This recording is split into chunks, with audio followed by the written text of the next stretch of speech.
Welcome everyone. Today's video is our new game plus 11 Giant Flame Take the Run. I'm back with another new game plus 7 difficulty challenge run this week, and we are taking on all the Remembrance bosses with the Incantation Giant's Flame Take Thee. Now for this video, I'm doing something a bit different. I will be explaining each fight with the weapon and incantation, trying something new for the videos across the board as a whole, and hopefully expanding on the showcases and challenges with the builds and strats for each boss. So in this run, we are using the Giant's Flame Take the Incantation with the Giant's Seal. For our primary stat, we're focusing on Faith. I chose the Giant Seal for the build because of the bonus towards Giant Sorceries. The Incantation Giant's Flame Take Thee has some special properties too. The most notable is its ability to cause hard knockdowns for most small to medium sized enemies and small bosses. For stats, we want to primarily focus on Faith to make sure we have maximum damage, then focus on prioritizing Mind to make sure we have a decent pool of FP. This attack doesn't use much endurance, so we can increase this as we see fit, and since our main stat is Faith, our buffs are covered too. For talismans in this build, I'm using the Green Turtle Talisman, the Faithful's Canvas Talisman, the Flock's Canvas Talisman, and Old Lord's Talisman. The Green Turtle Talisman gives me a boosted stamina recovery. The Faithful Canvas and the Faithful Flock Talismans both give me increased potency on incantations, and the Old Lord's Talismans increases the duration of buffs. In our physique, we are using the Green Burst tier and the Flame Shrouding Crack tier for an extra temporary boost to stamina recovery and fire damage. Please note that I know on the screen I have the wrong talisman equipped in slot 1. I changed that after and forgot to take the screenshot. So sorry, don't crucify me in the comments down below, all right? For buffs, we are using Howl of Shabriri for an extra 20% of damage, and Golden Vow Incantation for an extra 15% in damage, along with the Jellyfish Shield with the Ash of War Contagious Fury, which is another 15% extra damage. Bear in mind, you will be taking 20% extra damage while Howl of Shabriri is active. I'll be putting the starting stats and equipment on the screen for you all to see. Remember, this is a new game plus 7 scaling, and we're on new game plus 11, so my stats are really high and the bosses have more health and do more damage. These setups, builds, and strats can be used on any difficulty. Thank you all for listening to the breakdown, and now it's time to hop into the boss fights.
Our first boss is Godrick, and this fight is pretty simple. In first phase, he has a normal swing that he pairs with projectile attacks and a roll, as you can see on screen. I take advantage of the timing and keep medium distance to push him into phase 2. From here, I get in close and seal the deal with 3 attacks. Try to be a bit more patient than me after the transition though to maximize your damage.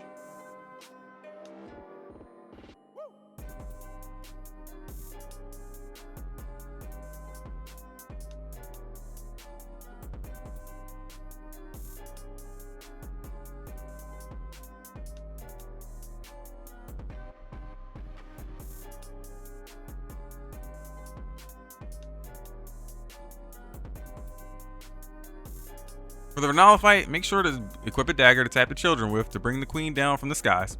Then just wail on her to put her into phase 2. Now in phase 2, you want to be careful. She is slightly resistant to the Giant's Flame, so be mindful about the damage. She'll start off with the usual Night Comet attack. This is where you can run close to her and take advantage of the hard knockdown from Giant's Flame. Be patient, wait for her to reset her stance, because spamming will reduce the damage and cancel the hard knockdown. Follow this and you'll make quick work of her.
Next, we have Starscourage and his mighty limp horse. Start this fight off by running towards your camera away from the boss. Once you see the boss disappear, run towards where the boss was. This makes it so you can skip the arrow phase and have him immediately come to you, giving you the time to buff. Once he's close, he will start to melee attack you. We are going to be dodging and attacking while waiting for him to clap and slam his swords. When he does this, he can now activate Starcaller's Cry. Don't panic and don't run. Let the attack suck you in. Then roll underneath him to avoid the slam. Once he's below 50% HP, he will leap into the sky for a comet attack. Easy way to avoid this is to look at the castle, and when you see the fireball, start moving to your left. When he lands, he will slam swords and summon gravity rocks that can track you. These take time to release, so be ready to dodge if you don't kill him after he lands.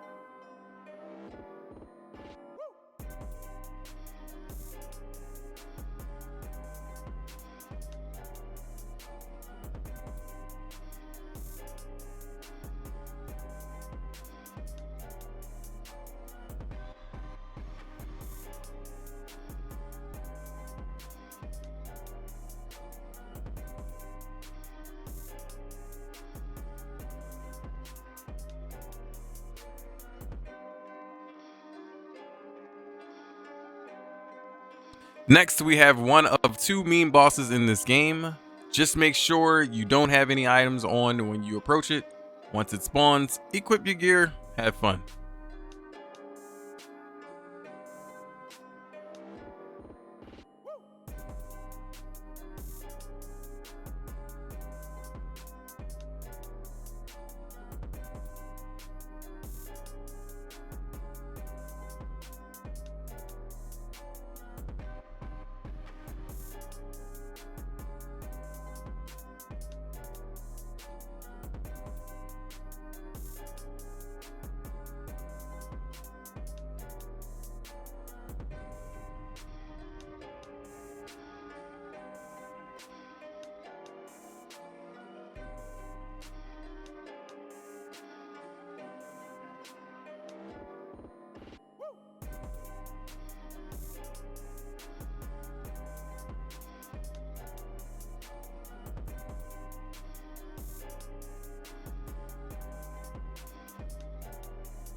Moving on to the Great Moose. This boss is super easy, but can be super annoying if you get bad RNG. This boss will randomly teleport during the fight. We want to kill it before it does this twice. Reason being is it also has a chance to heal. So on entry to the fight, the boss will always leap into the sky, slamming back down on the third jump. We dodge this and proceed to counterattack. It will also ram its horns and spray liquid that forms puddles, so try to avoid these. You can also damage the boss during the teleport animation, so take advantage if you are within range.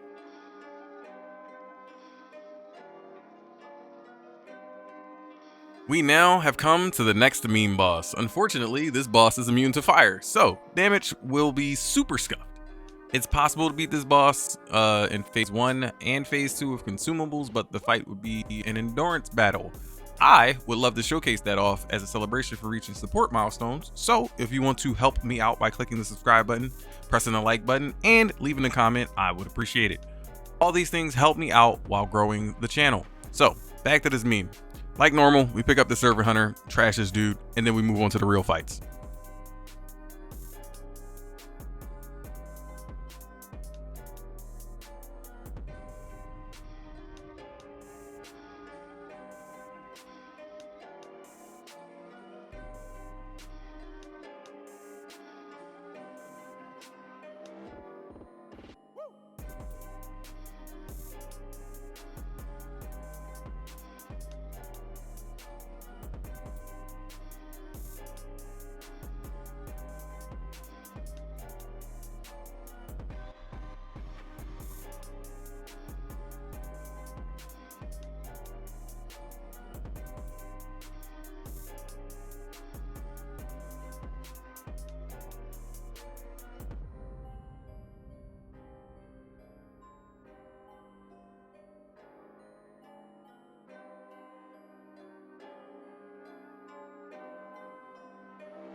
Next, we meet Morgott again. This time he got some pep in his step. At this point, bosses begin to pick up the pacing and damage, so we have to be a bit more vigilant. We stay at medium range during this whole fight for 2 reasons. We want to avoid the spear pokes, and also it will help us bait out the two-handed slam. Avoid the daggers when he throws them, and look out for his running swipe that leads into a backflip. If you're far enough, he will also throw the spear, so look out for that too. Just before he reaches 50%, he will rain swords down, which can be avoided by looking up and moving to the safe area of the arena. Once under 50%, he will transition. Just like Godrick, wait for the transition to end so you can get the max damage. Now, the arena is covered in a puddle, and all slam attacks and spear throws will cause geysers to appear. Also, in phase 2, he has access to 2 new attacks where he will lunge swipe or upward slash. Both have lingering hitboxes and both are command grabs. So keep an eye out and avoid these, and you will have a good old time and beat him in no time.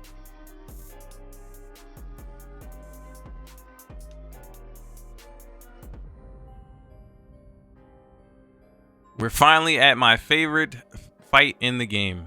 This fight is the pinnacle of patience. We are going to try and take advantage of the hard knockdown of Giant's Flame when using ranged attacks. I will stay within that medium to long range distance. It's especially important during this fight because of her waterfowl dance.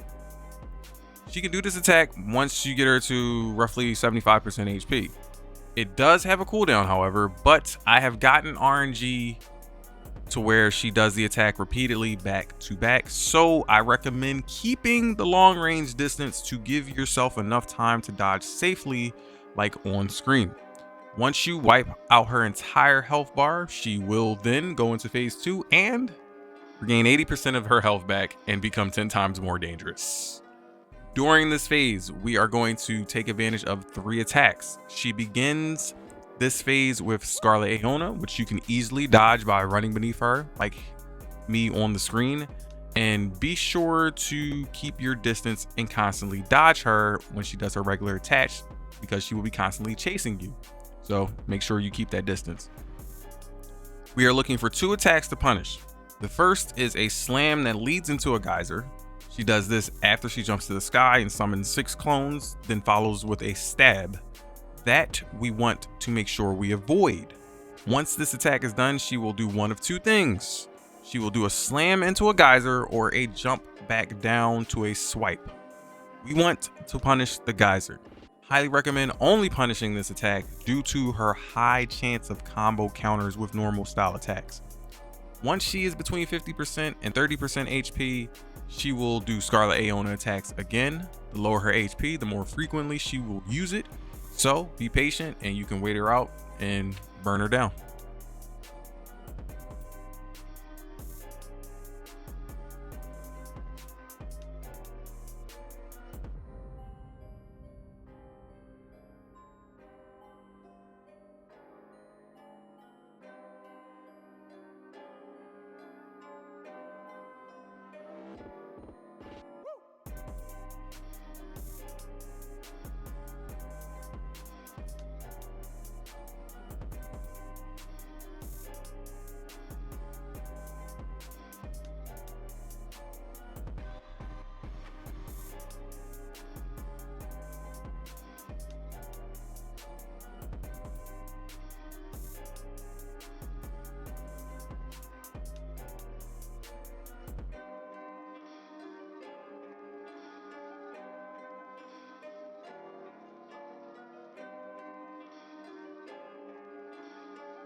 Up next is Fire Giant. The entry to this boss is RNG, but there's a high probability of him shoveling snow at you, so be prepared to dodge that. Shockingly enough, he's not too resistant to this flame, so you can still get some good damage with buffs in. Like usual, focus the leg for the first phase, and at 50% for the transition, you'll put his hands on the ground, but we don't want to attack the hand. Instead, we attack the head and chest. You have complete control over this fight if you stay at a certain range in front of the giant. You can bait all the slams and swipes as seen on the screen. Attacks to look out for is when he spits fire from his stomach and when he summons 2 slow fireballs and 2 fast fireballs. The 2 slow fireballs can be triggered by getting slightly close and then moving away quickly. The fast ones, you just have to keep moving to avoid them. Stay away from the giant when he's rolling and you'll have an easy time.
We next have Mohg. So during this challenge, I try my best not to use anything except the main weapon, spell, or incantation.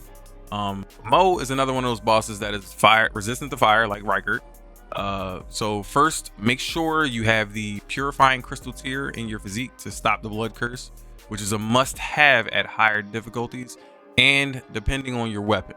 Okay, lower difficulties, you can do whatever you really want, but I highly recommend once you go past New Game +2, put that tear on in your physique. I use the Summon Piche to help with the first phase. During my testing fights, I was able to do enough damage with just the Giant's Flame, but I kept ending up with not enough flasks to finish off or last me through both phases. So during these challenges, I try not to use any consumables, which is a rule specifically for me. But all of you that are watching can use whatever you want to push yourself through the fights, so rock out. First phase is simple. Dodge his swipes, being mindful of their large lingering hitboxes. Avoid the blood tosses and the puddles, and punish if you get a stagger. The goal is to try and beat him before he goes into phase 2. If he goes into phase 2, he becomes a lot more mobile and gains even more range and bigger hitboxes. You want to avoid his spear lunge, spear slams, and flame swipes. Staying close range is not recommended with Giant Flame due to its slow startup. And then the same rules apply as the first phase. Keep your distance and you should be good.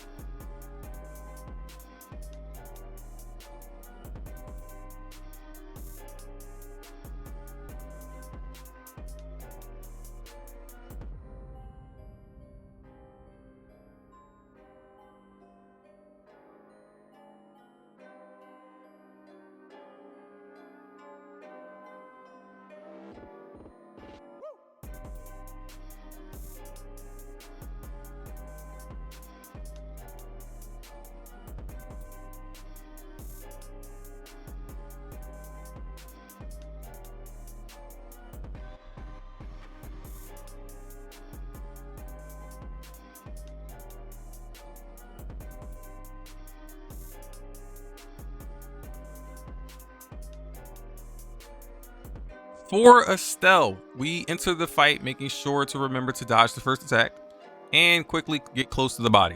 We are looking for 3 attacks to avoid: a teleport grab, hand slams, and levitation slam attack. Once close to 50%, Astel will begin to summon meteors after every teleport. If you are at a far range, these are easy to dodge by going either to the left or to the right. Also, be sure to dodge his hand swipes that have lingering damage. Follow this and you should have no problem killing him with the flame.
Lassie is a very simple fight with Giant's Flame.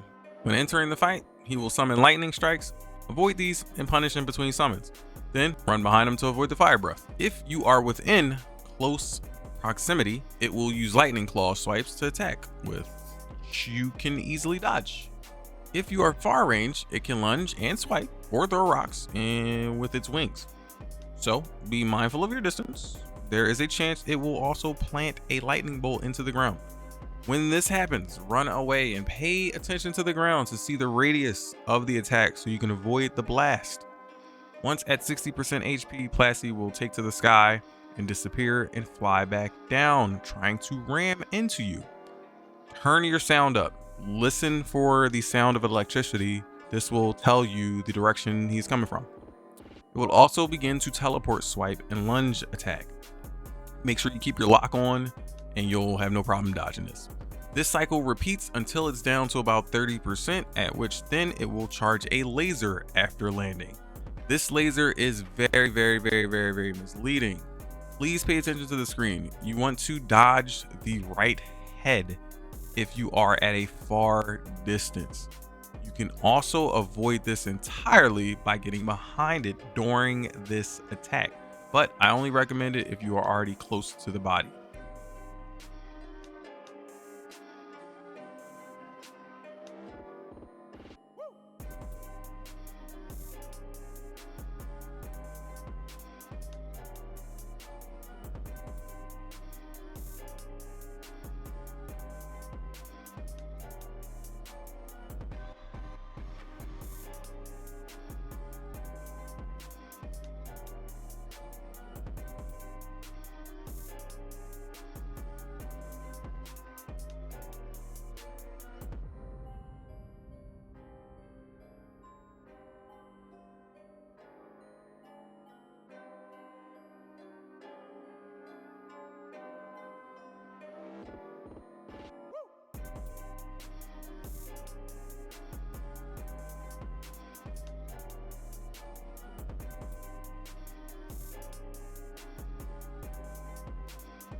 For the Maliketh fight, in the first phase, I avoid all the rock throws and beast slings. It's pretty easy to get damaged in phase 1.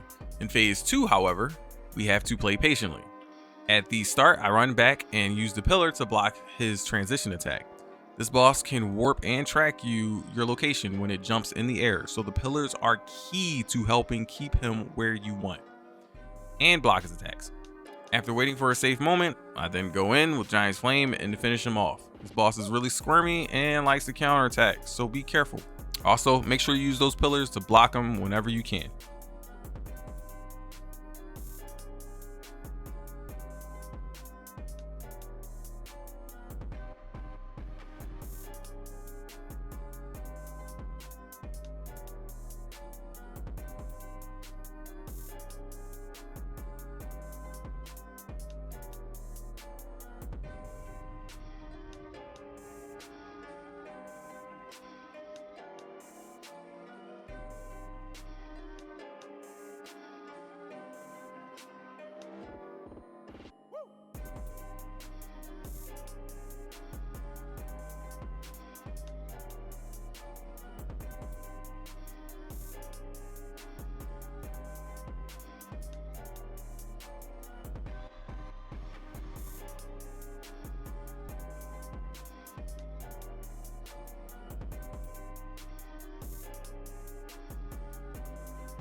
We're getting super close to the end. This fight is very easy since we are using Giant's Flame. You want to do a better job Death Cloud than me. Also avoid the lightning slams and slashes. I try to aim for the head since it does the most damage, and I stay away from the body so we don't get tagged with a tracking lightning strike.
Next, we have the Beast Unchained. Since we are using Giant's Flame, we want to stay at medium range. In phase 1, I try to punish two attacks specifically. One is a solo axe swing and the other is a ground explosion. When I get him down to 60%, I take advantage of the roar and then maintain medium range now that his stomp is an AoE of the whole arena. During this, I will only punish the ground explosion. I will target the solo axe swing only if my timing is right. After 50%, we enter phase 2, where things become much like Malenia's fight. I constantly move and I only punish if my timing and spacing are right. At 40%, the stomps become an AoE again, and typically I've only punished the ground explosion. But I will go in for a punish on his uppercut if I have the spacing and timing.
So, the last battle, we have to survive the first fight with enough resources.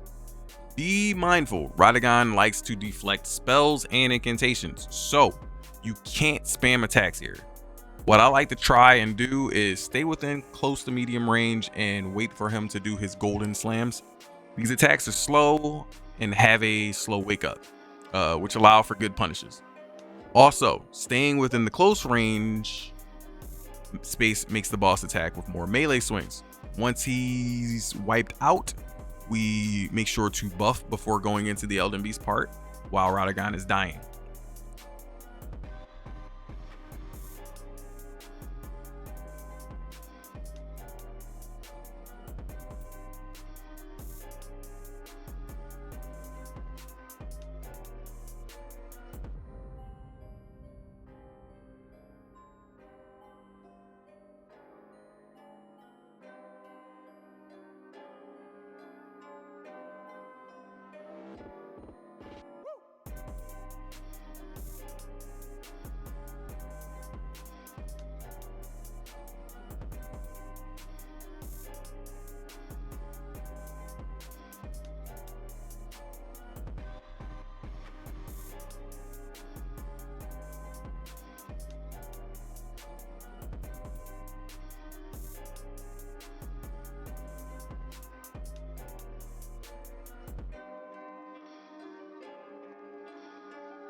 On entry, make sure to run towards the back of Elden Rings. For this fight, I try to stay at medium range. The reason for this is to force the boss to do melee combos. These are super easy to dodge, as you will see on screen. When the boss goes up into the sky, make sure to turn around and run in the opposite direction and jump outside the golden circle. If done correctly, the boss will be right underneath you and standing at your feet. You can, hold up. This should place him within medium range. Again. From here, rinse and repeat. At 50%, the boss will cast Elden Stars, at which you will pray to the RNG gods and just try to avoid everything the best you can while maintaining medium range. I got lucky in this fight, as you can see on screen, so take that with a grain of salt. Attacks to look out for is his teleport explosion, which is really just a fake out. Once you see the orb start to form in the middle of the screen, just move to the left and he will be standing behind it for free attacks.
So that was my Giant's Flame run and boss breakdown. I hope you all enjoyed.